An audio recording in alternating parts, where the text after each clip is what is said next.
مگر نہ جی، مازن جیسے بگڑے شہزادے کی ناک کے نیچے کوئی ٹیچر آتا ہی کب تھا؟ اس نے تو پہلے درجنوں ٹیوٹروں کو ناکوں چنے چبوا دیے تھے۔ اس مشن میں اس کی بہن بھی شامل تھی، جو سب سے پہلے کانوں کو ہاتھ لگا کر بھاگی تھی۔ بیکار میں 8-10 ہزار ٹیوٹر کو دینے پڑیں گے۔ حفصہ کو بھی مازن کی ہٹ درمی پر غصہ تھا۔ ایسا نہیں تھا کہ گھر میں کوئی مالی تنگی تھی۔ نور العین کے پاپا بینک میں برانچ مینیجر تھے، اچھی خاصی آمدنی تھی، بیوی بچوں کو ہر نعمت میسر تھی، مگر پھر بھی حفصہ ایک کفایت شوار عورت تھی کہ باہر ٹیچروں پر رقم لٹانے سے بہتر تھا کہ مازن نور العین سے پڑھ لے۔ مگر مازن نے تو جیسے دل ہی دل میں کوئی منت مان رکھی تھی کہ اتنے آرام سے نہیں پڑھوں گا، آپ سب مجھے اتنا ایزی نہ لیں، بیٹا ہوں میں، بیٹا کوئی عام بات نہیں ہے، اور وہ بھی اکلوتا چشم و چراغ، مائنڈ اٹ۔ تو یوں اکلوتے سپوت نے سب کو ٹف ٹائم دیتے ہوئے نور العین سے پڑھنے سے انکار کر دیا۔ ٹیوٹر عبداللہ بزریہ آن لائن تلاش کیا گیا تھا، ہر ٹیوٹر بڑھ چڑھ کر فیس مانگ رہا تھا۔ ایک عبداللہ ہی تھا جو 6,000 پر مان گیا تھا۔ عبداللہ عادتاً کام گو تھا، طبیعتاً شریف، کبھی بیکار اور فضول بات نہ کی تھی، باادب بھی تھا اور اچھا استاد بھی۔ حفصہ بہت خوش تھی کہ مناسب فیس میں اتنا باصلاحیت ٹیچر مل گیا تھا، اس لیے وہ اس کا خیال رکھتی تھی، کبھی چائے کافی پوچھ لی تو کبھی جوس شربت دے دیا۔ آنٹی اس تکلف کی کیا ضرورت تھی؟ عبداللہ اکثر اس مہربانی پر شرمندہ ہو جاتا تھا، وہ زیادہ بے تکلف ہونے والا نوجوان نہ تھا، اس لیے حفصہ کو اس زحمت پر شائستگی سے منع کر دیا تھا۔ نور آج کالج نہیں جانا؟ نور العین پچھلے 2-4 دنوں سے کالج نہیں جا رہی تھی۔ حفصہ کو تشویش سی ہوئی۔ وہ تعلیم کے معاملے میں انتہائی حساس تھی، اپنی تمام توانائی، ہمت اور پیسہ اگر پورے جی جان سے اولاد کی کسی چیز پر لگا رہی تھی تو وہ تعلیم تھی۔ وہ ان ماؤں میں سے تھی جو اولاد کی بہترین تعلیم و تربیت کو اولین ترجیح دیتی ہیں، باقی ہر چیز ثانوی حیثیت رکھتی تھی۔ تعلیم ہی تو اصل زیور ہے۔ بیٹا ہو یا بیٹی، دونوں کو اعلیٰ تعلیم دلانے کے لیے وہ انتھک محنت کر کے اپنے مجازی خدا کی خوشنودی حاصل کر رہی تھی۔ امی دل نہیں چاہ رہا تھا۔ دنیا جہاں کی بیزاری سموئے نور العین کا لہجہ حفصہ کو توجہ طلب لگا تھا۔ وہ بہت حساس ماں تھی، چہرے کے اتار چڑھاؤ کے ساتھ وہ اولاد کے جذبات و احساسات تک کو جاننے کی کوشش کرتی، وہ بہت حد تک کامیاب بھی ہو جاتی۔ وہ جانتی تھی کہ عمر کے اس نازک دور میں جوان اولاد ماں باپ سے بہت سی باتیں شیئر کرنا چھوڑ دیتی ہے، خاص طور پر بیٹیاں، اور یہ کوئی اچھی بات نہ تھی۔ ماں اور بیٹی کا دلی تعلق اور رشتہ اتنا مضبوط ہونا چاہیے کہ بیٹی ہر بات ماں سے کر سکے تاکہ کسی غلط راستے پر چلنے سے بچ سکے۔ مگر نور العین بھی انہی لڑکیوں میں سے تھی جو اپنے احساسات کو 7 پردوں میں چھپا کر رکھنے کی عادی تھی۔ کیا مطلب؟ یہ کیا بات ہوئی؟ بریانی کے لیے چاول صاف کرتے ہوئے حفصہ کے ہاتھ رک گئے۔ اب پوری توجہ بیٹی کے سوتے ہوئے چہرے پر تھی، صاف لگ رہا تھا کہ وہ رات کو ٹھیک سے سو بھی نہیں پائی۔ حفصہ تعلیم کے معاملے میں بہت باصول ماں تھی، دل نہیں چاہ رہا کا فلسفہ اس کی ڈکشنری میں نہیں تھا۔ لمحہ بھر کے لیے وہ اپنی اصول پسند فطرت کے زیر اثر کچھ سخت کہنے لگی تھی کہ بیٹی کا پھیکا چہرہ دیکھ کر خود کو روک لیا۔ طبیعت ٹھیک ہے تمہاری؟ چاولوں کی پرات سائڈ پر رکھتے ہوئے بیٹی کے قریب آئی اور فکر مندی سے اس کی پیشانی کو چھوا، جس کی ہلکی سی حرارت نے ناسازی طبع کا اشارہ دے کر ماں کی فکر کو دو چند کر دیا۔ نور العین پچھلے دنوں کالج نہیں جا رہی تھی۔ گھر میں اس نے یہ بتایا تھا کہ کالج میں سپورٹس ڈے ہے، بیکار میں وقت کا ضیاع، مگر آج 3 دن ہو گئے تو حفصہ کو فکر لاحق ہوئی۔ سر درد تھا، رات بھر ٹیمپریچر بھی رہا، آنکھوں کے سرخ ڈورے نہ جانے بے آرامی کی وجہ سے تھے یا پھر حرارت کی وجہ سے۔ اچھا ناشتہ کرو اور پھر دوا لو۔ اصل ماجرا جاننے کے لیے حفصہ لہجے میں دھیما پن لائی اور چائے کا پین رکھتے ہوئے چولہا جلا کر ٹرے میں بریڈ، مکھن، جیم رکھنے لگی۔ نہیں امی، بس چائے لوں گی۔ ایک تو دن کے 12 بج رہے تھے، رات کو بھی نور العین نے ٹھیک سے کچھ نہ کھایا تھا اور اب بھی صرف چائے پی کر معدہ جلا رہی تھی۔ صرف چائے، بریڈ پہ جیم اور مکھن لگاتے ہوئے حفصہ کے ہاتھ پل بھر کو تھمے۔ نظروں کا محور بیٹی کا غمزدہ چہرہ تھا۔ پریشانی حد سے بڑھی تو دل چاہا بیٹی کے دل میں گھس کر غم کی وجہ جان لے، مگر جانتی تھی آج کی اولاد بڑی چھپی رستم ہے، دل پر 1000 تالے لگا کر رکھتی ہے کہ کوئی راز دل نہ جان پائے۔ یہاں تک کہ دل تک پہنچنے کے لیے ماں باپ کو بھی اجازت درکار ہوتی ہے۔ سو حفصہ کو بھی اجازت چاہیے تھی۔ حفصہ نے بیٹی کی اداسی دور کرنے کے لیے کچھ مشورے دیے۔ نور، کسی دوست کو گھر بلا لو یا سوسائٹی میں اپنی کسی کالج فیلو کی طرف چلی جاؤ، دل بہل جائے گا۔ وہ ایسی صورتحال میں ایسا ہی کیا کرتی تھی، کبھی بھی اولاد کو اس کی ذہنی الجھنوں کے ساتھ تنہا نہ چھوڑتی تھی، اور بیٹی کے معاملے میں وہ حساس دل ماں تھی۔ آج تو نور العین کی طبیعت ناساز تھی، ورنہ وہ بیٹی کا ذہن الجھی ہوئی سوچوں سے ہٹانے کے لیے گھر کے کسی کام میں لگا دیا کرتی تھی۔ میں نے چاول بھگو دیے ہیں، چلو دیگچی میں آئل ڈال کر پیاز فرائی کرو، یا پھر چلو نور العین آج کالج سے چھٹی کی ہے تو اپنے کمرے کا پھیلاؤ سمیٹو، یا پھر خود ہی اس کے ساتھ مددگار بنی اس کی پوری وارڈروب سنوار ڈالتی۔ دیکھو بال کتنے روکھے اور بے رونق ہو رہے ہیں، لاؤ سر میں تیل لگا دیتی ہوں۔ حفصہ کی بس یہی کوشش تھی کہ نور العین کا دھیان کسی کام میں لگا رہے اور اداس کیفیت سے باہر نکل آئے۔ نہیں امی، دل نہیں کر رہا۔ حفصہ کو بیٹی کا بیزار لہجہ دل کی گہرائیوں سے محسوس ہوا تھا۔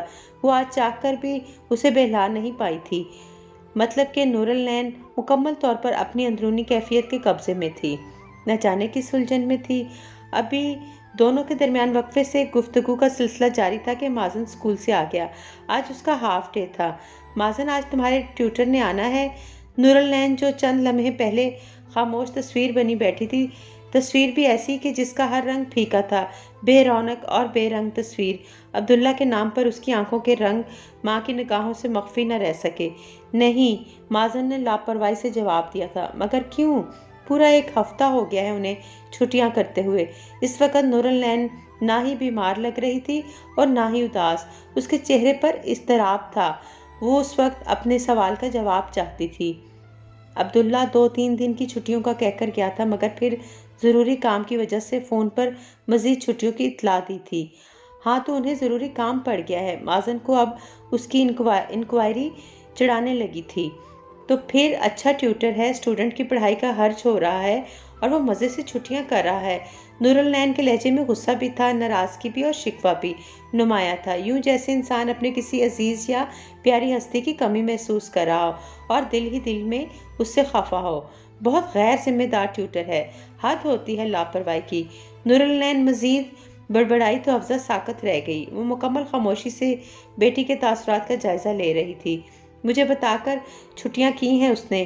بیٹی کے من کا حال مزید جاننے کی خاطر حفصہ نے دانستہ دونوں بہن بھائی کے درمیان مداخلت کی، ورنہ وہ اکثر ان کی نوک جھونک سے نکل جایا کرتی تھی، مگر آج معاملے کی نوعیت اور تھی۔ آپ کو پتا تھا تو آپ نے بتایا کیوں نہیں؟